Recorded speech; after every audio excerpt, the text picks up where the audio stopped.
Bonsoir à tous, bienvenue sur la chaîne de CryptNab. On est aujourd'hui le 26 avril 2022, il est 13h17 au moment où je tourne cette vidéo. Comme d'habitude, un petit like pour supporter la chaîne, ça ferait plaisir. Un follow sur Twitter aussi pour avoir des updates un peu plus quotidiennes sur les alts ou sur le Bitcoin, notamment au point de vue order flow, ça fera toujours plaisir. Aujourd'hui, on tourne cette vidéo pendant un rebond, hein, puisque hier, il y a eu un peu un move classique Bitcoin autour des ranges, c'est-à-dire on est venu chercher des zones de liquidité assez profondes, notamment au niveau des altcoins, et puis après on est reparti au nord. Ça devient un peu une spécialité dans les ranges, donc on regardera ça un peu plus près de niveau Bitcoin. Si on a le temps, on regardera un petit peu Ethereum. Et puis on regardera le Doge, hein, juste pour faire un topo suite à l'annonce d'Elon Musk de racheter Twitter hier. Et on fera un petit tour sur Luna pour voir où il en est des belles performances qui étaient annoncées. Notamment avec l'UST qui est en train de grappiller du marché au niveau des stablecoins et qui est, il me semble qu'il est, pour minter de l'UST, il faut en fait stack du Luna, d'où le fait que il y ait moins de Luna en circulation et que du coup le prix du Luna puisse monter. On attaque avec le Bitcoin, du coup, le Bitcoin en daily. Donc, on avait identifié, on va aller d'abord sur BTC, USDT, sur KuCoin, c'est là où on a mis la charte, notamment du range. Donc, ce que j'ai un petit peu updaté, on va se mettre en 4 heures, on verra bien en 4 heures. Donc, qu'est-ce qui s'est passé? On a encore fait hier une déviation de ce range, hein. Donc en faisant cette déviation ici, donc cercle vert, on est venu manger les creux de liquidité ici. On n'est pas venu manger des creux de liquidité précédents, c'est-à-dire qu'on s'est arrêté avant, donc il y a quand même certains portefeuilles qui ont dit stop. Et on en a profité pour liquider pas mal d'alt, on regardera ça au niveau de l'order flow, voir comment justement l'order flow a réagi. Donc pour l'instant on a réintégré les ranges. En général quand on bouffe le bas du range comme ça, on retourne au moins dans le haut du range, on l'a pas encore fait. En plus on voit flèche bleue là, qu'on a un creux dans la value des volumes profile. Donc pourquoi pas un retour dans la journée autour des 41 136, 41 200, donc dans cette zone là. Ça serait potentiellement intéressant. Un point à regarder aussi sur BTC que j'ai pas regardé, c'est où en était la volatility, parce qu'on s'attendait à un gros move cette semaine, hein, c'était le gros titre. Donc en 4 heures, on a un petit peu dégonflé. En 1 heure, on est en train encore de se recompresser. En daily, on a un tout petit peu, on va dire, on a commencé à faire une amorce ici sur décharger le chop, mais à mon avis, on va revenir vers le haut du chop si on fait pas un mouvement un petit peu agressif dans les jours qui suivent. Et on le voit au niveau du weekly, pour l'instant il s'est rien passé, on n'a pas eu de décharge comme on avait eu par exemple ici, ou de charge hein, d'ailleurs, hein, puisque des fois on peut aller vers le nord aussi quand on est dans des configurations comme celle qu'on a en ce moment. On va juste se remettre rapidement sur la technique YouTube pour voir les volumes profile. Donc voilà, pour moi aujourd'hui potentiellement un retour dans le haut du range. On va regarder tout de suite ce qui se passe au point de vue order flow pour venir confirmer ça ou non. Donc hier sur le mouvement baissier, qu'est-ce qu'on a eu? On a eu un grand mouvement baissier, pas tant de fermeture de position que ça en fait sur le mouvement, donc il n'y a pas eu spécialement de liquidation, il y en a eu un petit peu mais sur le Bitcoin, mais pas tant que ça, vous voyez. On a une toute petite mèche rouge ici.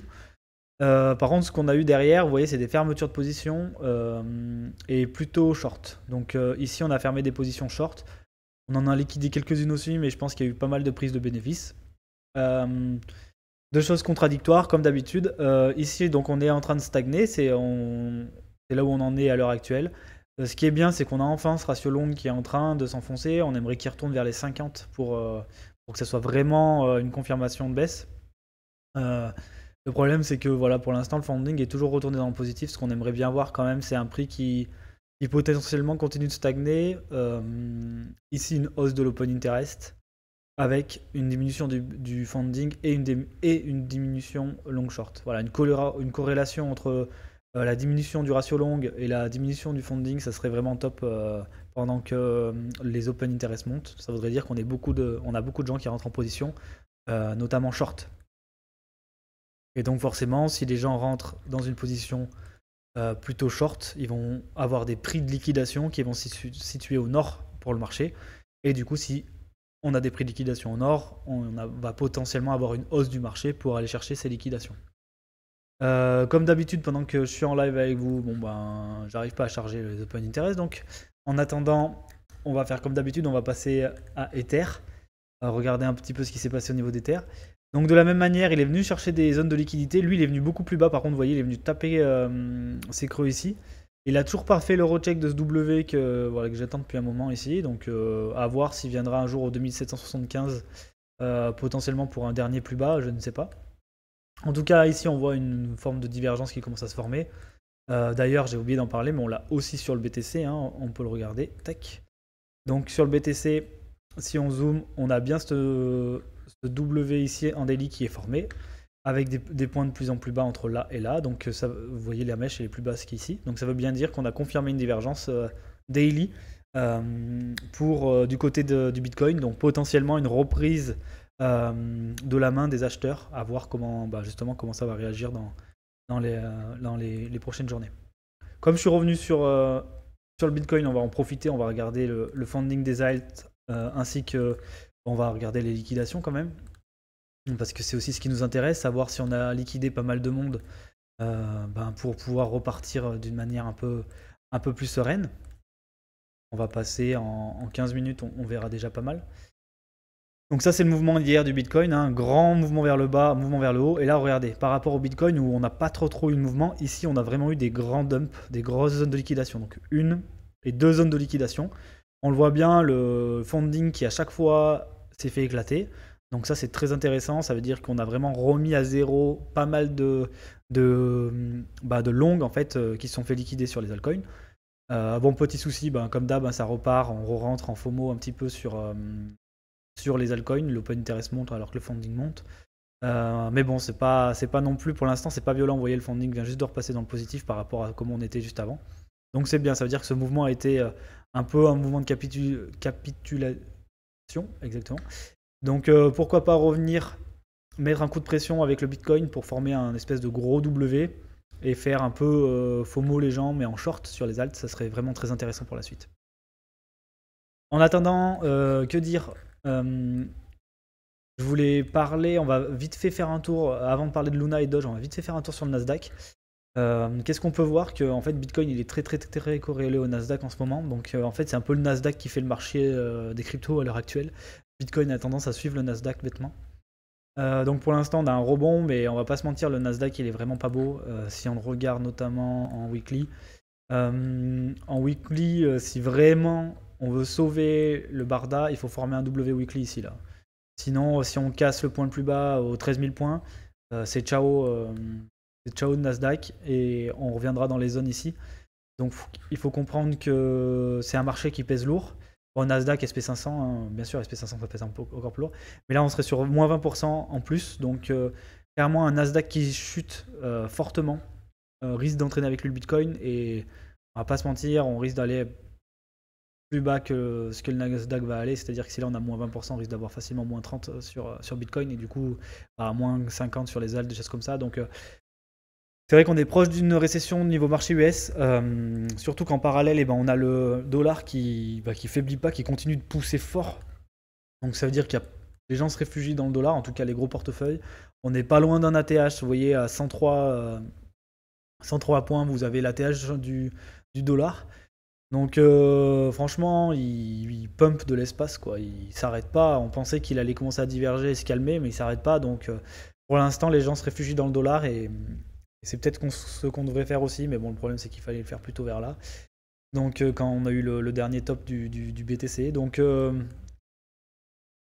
faites attention à vous quand même parce que voilà, un marché comme ça, on peut regarder rapidement le SP500 si vous voulez, mais c'est la même chose que après c'est plutôt le SP500, c'est plutôt le Nasdaq qui est la même chose que le SP500, mais là pareil, on est en train d'avoir un espèce de blow off top. Si on perd les 4114 points sur le Nasdaq, on risque de retourner déjà vers les 3000 points, mais voilà, dans une zone de short ici, c'est pareil, ça fera très mal, ça sera une récession du marché global, et sauf cas exceptionnel, le Bitcoin prendra tarif parce que c'est un risk on et les gens vont se barrer des risk on, ils vont plutôt se réfugier dans le dollar comme ils sont déjà en train de faire depuis un moment.